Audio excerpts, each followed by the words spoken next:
বড় আলামত হবে তোমাদের মাঝে ইমাম মাহাদির আগমন হবে।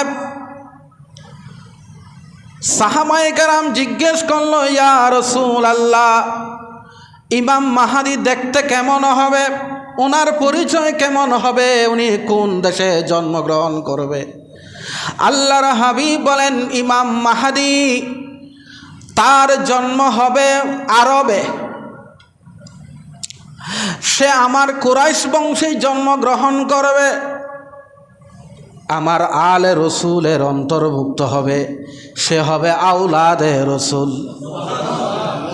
তার বাড়ি হবে মদিনা, তার জন্মস্থান। কুরাইশ বংশে সে জন্মগ্রহণ করবে।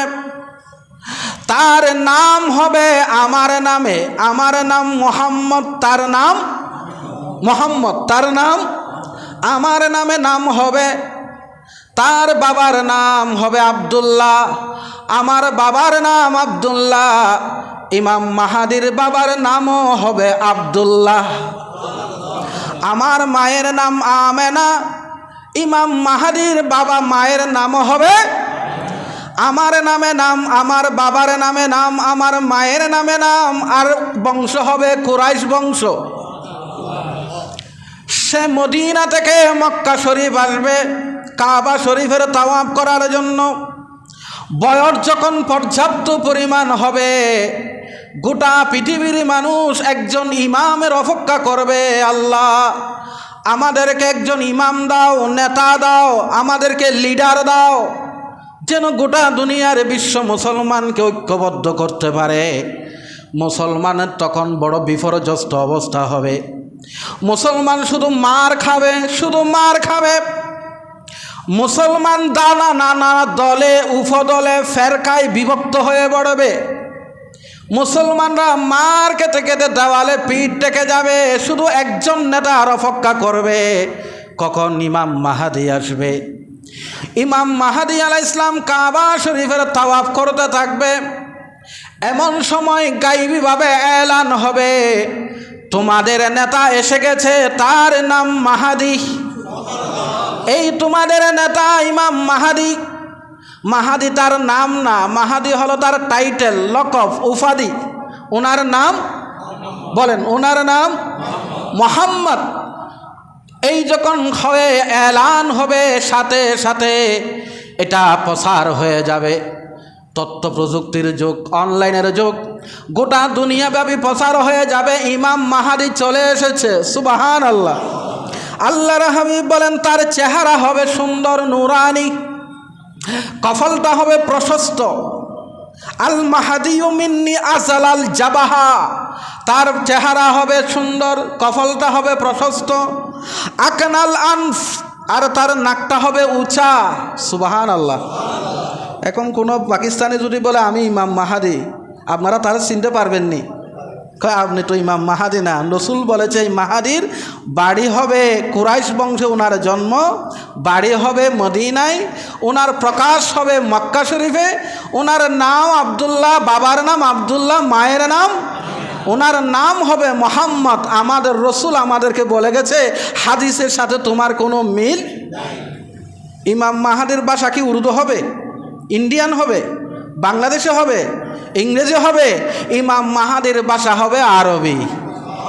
তাহলে ইমাম মাহাদিকে চেনার জন্য নবীজি ১৫০০ বছর আগে কোনো ভণ্ড প্রতারক যদি বলে আমি ইমাম মাহাদি, আজকের জুমায় আপনারা যারা আলোচনা শুনে ফেলেছেন, দুনিয়ার যত প্রযুক্তি আপনাকে বলুক, আপনি বলবেন হাদিসে যেটা আছে এটার সাথে তোমার কোনো মিল নেই। ইমাম মাহাদি আসি কাজটা কি করবে? ওনার কাজ কি হবে? উনি গোটা দুনিয়ার মুসলমানদেরকে ঐক্যবদ্ধ করে ফেলবে। আজকে মুসলমান নানান দলে, নানান মতে, নানান ফেরকায় বিভক্ত হয়ে পড়েছে। কথা বলেন ঠিক কিনা? ইসরায়েল আমেরিকা সেই সুযোগটাই নিয়েছে। ইসরায়েল একা না। আমরা মনে করছি ইসরায়েল ৮০ লাখের দেশ, ৮০ লাখ, ৯৯ লাখ, ১ কোটি ধরলাম, ১ কোটি ইহুদি, ২০০ কোটি মুসলমান পারছে না। না, ইসরায়েল মূলত কাজটা করছে ইসরায়েল, কিন্তু পিছন থেকে তাকে সহযোগিতা করছে আমেরিকা আর ইউরোপ। গোটা অমুসলিম কাফের, পুরা কাফের গোষ্ঠী তাকে সহযোগিতা করছে। এই সুযোগটা কেন নিচ্ছে? আজকে আমাদের ভিতরে নানান ফেরকা, নানান মতবাদ, নানান দলে উপদলে আমরা বিভক্ত হয়ে গেছি। আমরা আমাদের একটা মসজিদও আমরা ঐক্যবদ্ধ হতে পারি না, আমরা একজন খতিবের নেতৃত্ব ঐক্যবদ্ধ হতে পারছি না। আমরা মনে করছি ইনি আমার দলের খতিব না। এই যে চিন্তাধারা, এই যে মন মানসিকতা আমাদেরকে তিলে তিলে শেষ করে দিচ্ছে আমাদেরকে। আর এটার সুযোগ নিয়েছে কাফের সম্প্রদায়।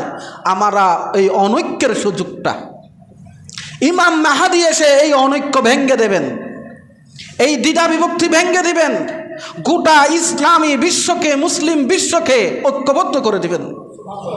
জুড়ে বলুন, গোটা মুসলিম বিশ্বকে ঐক্যবদ্ধ করে তিনি পৃথিবীর জমিনে কোরআন সুন্নাহর সমাজ কায়েম করবেন। এর পূর্বে ইমাম মাহাদি আসার আগে গোটা দুনিয়া ব্যাপী যে জুলুমের শাসন, অন্যায় শাসন, বেইনসাফি শাসন, আর নানান তন্ত্র মন্ত্র, গণতন্ত্র, সমাজতন্ত্র, রাজতন্ত্র, সেকুলারিজম, নানান দলে দলে মতাদর্শে বিভক্ত হয়ে ইসলামী রাষ্ট্রগুরু পরিচালিত হচ্ছিল, ওই সমস্ত তন্ত্র মন্ত্রের দাফন করে দিবেন। সুবহানাল্লাহ বলেন না।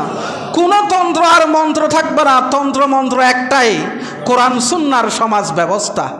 সুবহানাল্লাহ বলেন না। কোরআন সুন্নাহর রাজ কায়েম করবেন।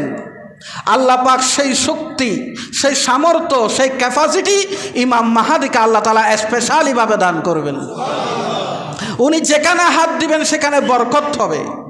আল্লাহ তাআলা আসমানের বৃষ্টি নাজিল করবেন, জমিন ফসল উৎপাদন করবে, খনিজ সম্পদ জমিন বের করে দেবে, পশু সম্পদে বরকত হবে। ইমাম মাহাদির আগমনের কারণে গোটা পৃথিবী বরকত ছড়িয়ে পড়বে। আরো জোরে বলুন না সুবহানাল্লাহ।